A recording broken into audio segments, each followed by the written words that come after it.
Taste the Daily.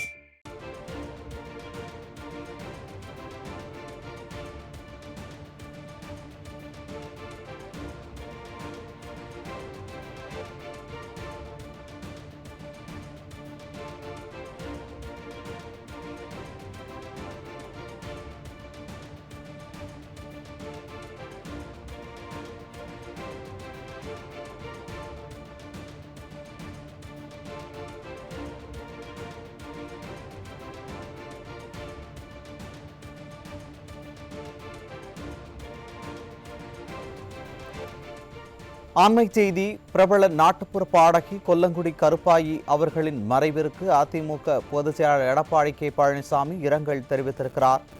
இதுகுறித்த கூடுதல் விவரங்களை தலைமை செய்தியாளர் ஜெயக்குமார் வழங்க கேட்கலாம். வணக்கம் ஜெயக்குமார், கூடுதல் விவரங்களை வழங்கலாம். வணக்கம் சுரேஷ்.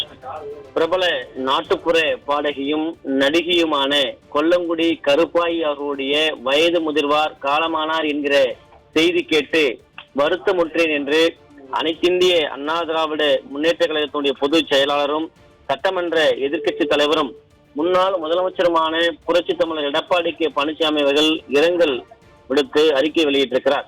அவர் விடுத்திருக்கக்கூடிய இரங்கல் செய்தியில் பிரபல நாட்டுப்புற பாடகியும் நடிகையுமான கொல்லங்குடி கருப்பாயி அவர்கள் வயது முதிர்வார் காலமானார் என்ற செய்தி கேட்டு வருத்தமுற்றேன் என்று தெரிவித்திருக்கிறார்.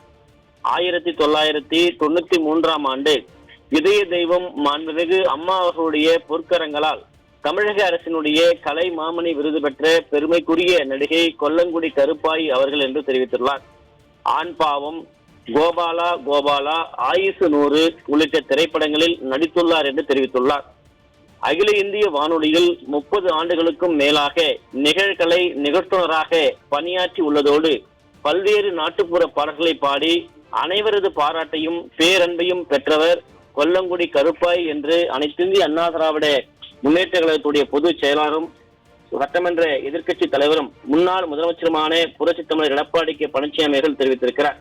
நடிகை கொல்லங்குடி கருப்பாயி அவர்களை இழந்து வாடும் அவரது குடும்பத்தினருக்கும் உறவினர்களுக்கும் திரைப்பட துறையினருக்கும் எனது ஆழ்ந்த இரங்கலையும் அனுதாபத்தையும் தெரிவித்துக் கொள்வதுடன் அன்னாரது ஆன்மா இறைவன் திருவடி நிழலில் அமைதி பெற எல்லாம் வல்ல இறைவனை பிரார்த்திக்கிறேன் என்று அனைத்திந்திய அண்ணா திராவிட முன்னேற்ற கழகத்துடைய பொதுச் செயலாளரும் சட்டமன்ற எதிர்க்கட்சி தலைவரும் முன்னாள் முதலமைச்சருமான புரட்சி தமிழர் எடப்பாடி கே பழனிசாமி இருக்கக்கூடிய அந்த இரங்கல் செய்தியில் தெரிவித்திருப்பது குறிப்பிடத்தக்கது. சுரேஷ், விரிவான தகவல்களை வழங்கியமைக்கு நன்றி ஜெயக்குமார்.